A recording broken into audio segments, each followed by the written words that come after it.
لباسای پاییزی تو خریدی؟ گوشواره ستشو چطور؟ اگه دنبال یه ست قشنگ برای لباسای پاییزیت میگردی، توی پیجم کلی گوشواره با طرحهای مختلف و جنسای مختلف هست که حتما از بینشون میتونی قشنگترین ها رو انتخاب کنی.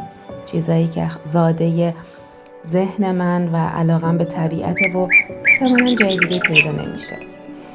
اگه دلت میخواد مراحل ساخت کارامو ببینی، برام کامنت کن کدوم کارامو بیشتر از بقیه دوست داشتی و دلت میخواد پشت صحنه و مراحل ساختشو یاد بگیری یا بهت نشون بدم.